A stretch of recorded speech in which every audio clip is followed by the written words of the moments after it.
বিসমিল্লাহির রহমানির রহিম। সুপ্রিয় শিক্ষার্থীরা, আপনারা খাতার মধ্যে দুইটি চিত্র দেখতে পাচ্ছেন, চিত্র 1 এবং চিত্র 2। গ এবং ঘ নম্বরে দুটি প্রশ্ন দেওয়া আছে। গ নম্বরে বলেছে ওয়াই এর মানকে সত্যক সারণীর মাধ্যমে প্রকাশ করো। 2025 সালে এইচএসসি পরীক্ষার মধ্যে এই প্রশ্নটা আসছিল যে ওয়াই এর মান বা এক্স এর মানকে কি করো, সত্যক সারণীর মাধ্যমে প্রকাশ করো। কিন্তু পরীক্ষার মধ্যে লজিক্যাল ফাংশনকে সত্যক সারণীর দ্বারা বাস্তবায়ন আসে এবং সবচেয়ে বেশি আসে ন্যান্ড গেট এবং নর গেট দ্বারা বাস্তবায়ন। তাহলে আমাদেরকে দুটোই শিখতে হবে, খুবই সহজ এটা। আর ঘ নম্বরে বলেছে চিত্র 2 দ্বারা চিত্র 1 এর মানকে বাস্তবায়ন করো। চিত্র 2 আমাদের ন্যান্ড গেট, সেটা আমরা জানি, কিন্তু চিত্র 1 এর মান আমরা এখনো জানি না, আমাদের বের করতে হবে। আচ্ছা, তাহলে প্রথমে আমাদের ওয়াই এর মানকে বের করতে হবে। ওয়াই এর মানকে আমরা দেখব। তাহলে এখানে দেখো, এখানে আমাদের হচ্ছে একটা নর গেট দিয়ে আছে। এখানে আসতেছে এ, এখানে আসতেছে হচ্ছে বি বার। তাহলে এখানে কি আসতেছে, A plus B bar whole bar. কেন? কারণ এটা হচ্ছে নর গেট। নর গেটের কাজ কি করা, যোগ করা। যোগ করবে কাকে, ইনপুটকে। ইনপুটে আসতেছে এ, আর কত আসতেছে বি বার, আর এখানে নর গেট আসছে বলে উপর হোল বার। এখানে কি আসতেছে এ, আর এখানে কি আসতেছে বি বার। তাহলে কি হবে, A plus B bar whole bar. এখন ওয়াই এ কি আছে, ওয়াই বলা হয়েছে একটা অর গেট দেয়া আছে। তো অর গেটের কাজ কি, যোগ করা। যোগ করবে কাকে, ইনপুটকে। ইনপুটে কি আসতেছে, এ একটা ইনপুট, এ একটা ইনপুট। তাহলে ওয়াই এর মান আমরা কত পাবো, ওয়াই এর মান আমরা পাবো A plus B bar whole bar plus A plus B bar whole bar. Okay, Y এর মানটা লিখে ফেলি, A plus B bar whole bar plus A plus B bar whole bar. আমরা একটু শর্টকাট হচ্ছে করে ফেলি।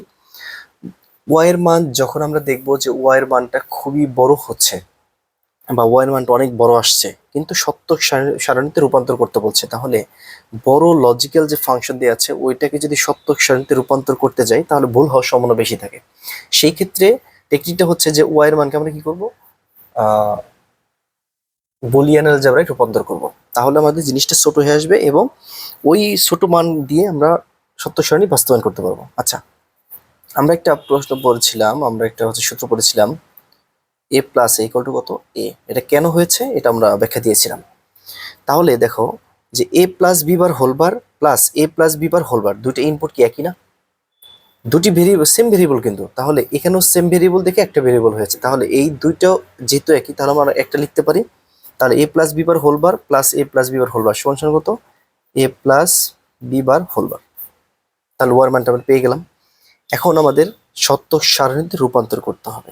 সত্যক সারণীতে রূপান্তর যদি করতে চাই তাহলে কি করতে হবে, তাহলে আমাকে প্রথমে দেখতে হবে ইনপুট কয়টা। তাহলে এখানে ইনপুট আছে দুটি। তাহলে দুটি যদি ইনপুট হয় তাহলে সত্যক সারণীতে ঘর কয়টা হবে, তার সূত্র হচ্ছে 2 to the power n minus 1। এখানে n মানে হচ্ছে ইনপুট সংখ্যা। ইনপুট সংখ্যা কত, ইনপুট হচ্ছে আমাদের দুটি, তার মানে 2 স্কোয়ার মাইনাস 1, 4 মাইনাস 1 কত হয় 3। যেহেতু 0 একটি সংখ্যা, তাহলে 0 থেকে 3 সংখ্যা হয় 4টি। তাহলে সেই জন্য আমাদের সত্যক সারণীতে ঘর কয়টা, সত্যক সারণীতে ঘর হচ্ছে 4টা।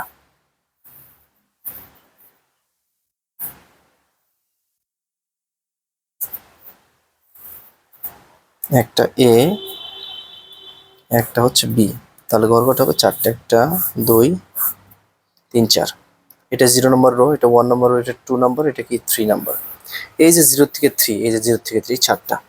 এখন এখানে তো বাইনারি সংখ্যা বসবে, তাহলে আমাদের এখানে 0 সমতুল্য বাইনারি বসাতে হবে, 1 এর সমতুল্য বাইনারি বসাতে হবে, 2 সমতুল্য বাইনারি, 3 সমতুল্য বাইনারি। আমরা একটা হচ্ছে ASCII কোড পড়িয়েছিলাম, American standard code for information interchange. এটা হচ্ছে একটা 8 বিটের কোড। তো এখানে একটি সিরিজ ছিল, মানে ধারা, একটি ধারা ছিল। ধারা ছিল হচ্ছে 0 1 2 4 8 16 32 64 128 255।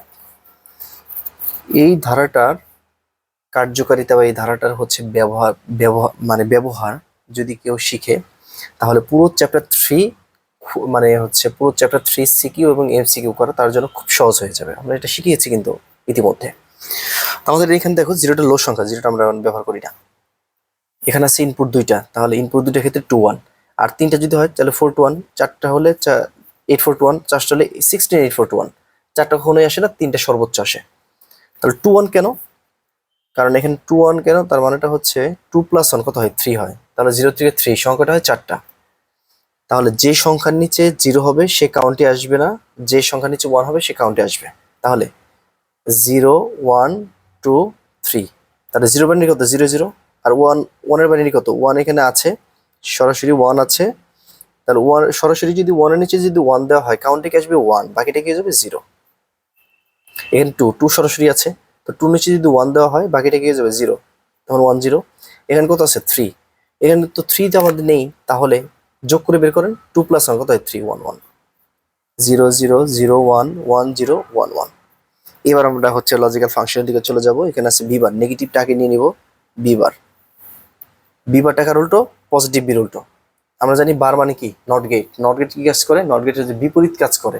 ইনপুটে যদি 0 আসে আউটপুটে কি হয়ে যাবে? 1, আর ইনপুটে যদি 1 আসে আউটপুটে হয়ে যাবে 0। তাহলে 1 0 1 0। এখন কি আছে? এ plus B bar, A plus B বার। এই হোল বারটা আগে আমরা নেব না, আগে এ প্লাস বি বারে কাজ করে নেব। তাহলে 0 + 1 কত? 1, 0 + 0 0, 1 + 1 1 1। এখন কি করতে হবে? A plus B bar whole bar. A plus B bar whole বারটা কার উল্টো? এ প্লাস বি বারের উল্টো। তাহলে 0 1 0 0। এটা হচ্ছে আমাদের এই পর্যন্ত কিন্তু আমাদের অ্যান্সার শেষ। এবার ঘ নম্বরে কি বলেছে? ঘ নম্বরে আমাদের কি বলেছে? ঘ নম্বরে বলেছে যে চিত্র 2 কই? আমরা লিখবো যে অ্যান্সার করার সময় লিখবো যে চিত্র 2 ন্যান্ড গেট। ন্যান্ড গেট দ্বারা চিত্র 1, তার মানে চিত্র 1 এর ওয়াই এর মান কত? A plus B bar whole bar. এর মানকে বাস্তবায়ন করতে হবে। তাহলে ওয়াই এর মান হোল বার। এখন আমরা জানি ন্যান্ড গেটের কাজ হচ্ছে গুণ করা, কিন্তু আমার এখানে কি আছে? যোগ। তাহলে যোগটাকে গুণ বানাতে হবে। যোগটাকে গুণ বানাতে হবে, তাহলে কি করতে হবে? বারটাকে ভাগ করে দেবো। তার মানে A bar into B double bar. তাহলে এ বার ইন্টু কত? বি। আমরা জানি A bar into B and gate. একটা হোলবার দিলে ন্যান্ড গেট হচ্ছে, কিন্তু একটা তো হোলবার দেওয়া যাবে না, আমাদের হচ্ছে বারবার কাটা। তাহলে আমাদের কি করতে হবে? দুটো আমাদের বার দিয়ে দেওয়া লাগবে, এটা হচ্ছে সূত্রের বার। আচ্ছা, তাহলে আমাদের ইনপুট কয়টা এখানে? দুটি। তাহলে ইনপুট যদি দুটো হয় তাহলে একটা এ একটা বি। এখানে দুই ধরনের হচ্ছে ইনপুট আছে, একটা ধনাত্মক একটা ঋণাত্মক। ঋণাত্মক ইনপুটটা শর্ট করে বের করতে হয়। এবার আর এখানে বি আছে না, বিটাকে সরাসরি আমরা লাইন টানবো। এখন দুইটার মধ্যে কি সম্পর্ক? দুইটার মধ্যে গুণ সম্পর্ক। গুণ হচ্ছে এন্ড গেটের কাজ, তার মানে এ বার ইন্টু বি। এখন দুটি বার দিয়ে আছে, নিচের বার নিয়ে কাজ করব। তাহলে এখানে নট গেট দিয়ে দিলে আমাদের এখানে একটা বার চলে আসবে। কিন্তু আরেকটা বার কি করব? আরেকটা বার যে আছে, আরেকটা কি নট গেট দেবো? না, মৌলিক গেট তো দেওয়া যাবে না, শুধুমাত্র ন্যান্ড গেট দিতে হবে। তাহলে আমরা জানি যে প্রত্যেকবার শর্ট করা মানেটা হচ্ছে একটি করে বার যুক্ত হওয়া কার উপরে? ইনপুটের উপরে। তার মানে আমি আবার শর্ট করে দেবো। তাহলে এক্স ইকুয়াল এ বার ইন্টু বি বার, আর ন্যান্ড গেটের জন্য হচ্ছে আরেকটা বার। তাহলে আমাদের কিন্তু এটা হয়ে গেল। এটাই হচ্ছে আমাদের অ্যান্সার। আশা করি সবাই বুঝতে পেরেছো। আজকের ক্লাস এ পর্যন্তই। আল্লাহ হাফিজ, আসসালামু আলাইকুম।